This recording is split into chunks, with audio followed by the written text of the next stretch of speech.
Kahit na ilayo ang aking sarili, pilit na bumabalik ang magagandang nakaraan mo. Tibok ng puso ko, tibok ng puso ko. Ano pang dahilan kung bakit ako ganito?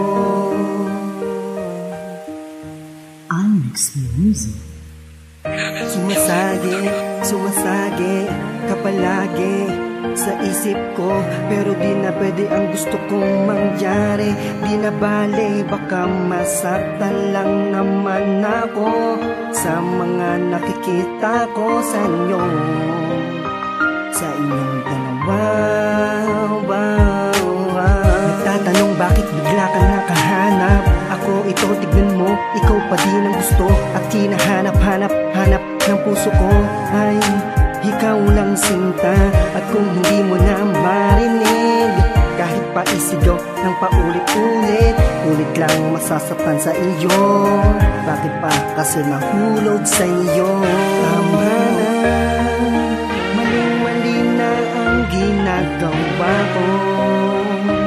Pagsuyo sa iyo, kahit na alam ko na meron ka ng iba, pero bumabalik sa aking sinta ang ala-ala ng nakaraan nating dalawa. Paano ko sisimulan ng mga bagay na nakaraan? Hindi ko na alam kung paano ko ito malalampasan. Ng mga pangyayari na labis mong ikinasawi sa puso at sa isip, labis mong ikinapigati. Dahil ba sa ako'y nakapaghanap na ng iba, kaya ang iwan ko na lang ang nagmahal ng sobra. Hindi ko po sinasadyang takbuhan kita palayo. Alam ko masakit pero ginawa ko pa rin sa'yo. Di ko lubos maisip na magagawa ko to sa'yo. Mahirap man itong tanggapin, ikaw na mismo lumayo. Alam ko't alam mo rin, 3 araw kang umiyak. Akala mo magbabalik pero hindi mo patiyak. Ang lalaki minahal mo ng lubos at sobra, di na ba mababalik ang dati natin pagsasama? Kaya ngayon ikaw ay naghanap na ng iba na mas angat kesa sa akin at doon ka pumasaya.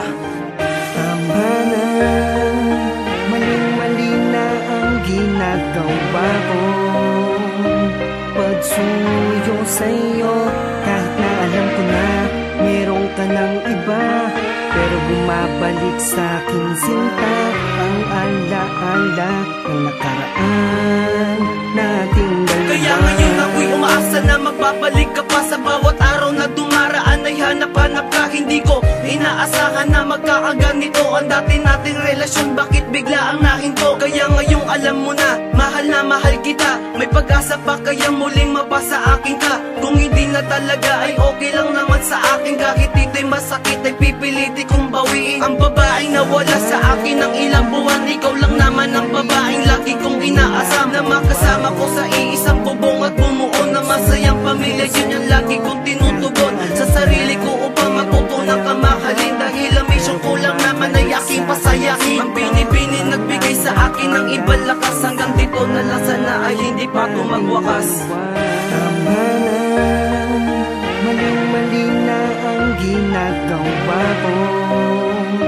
Pagsuyo sa iyo, kahit na alam ko na meron ka ng iba, pero bumabalik sa aking sinta ang ala-ala ng nakaraan nating dalawa. Tama na, maling-mali na ang ginagawa ko. Pagsuyo sa iyo,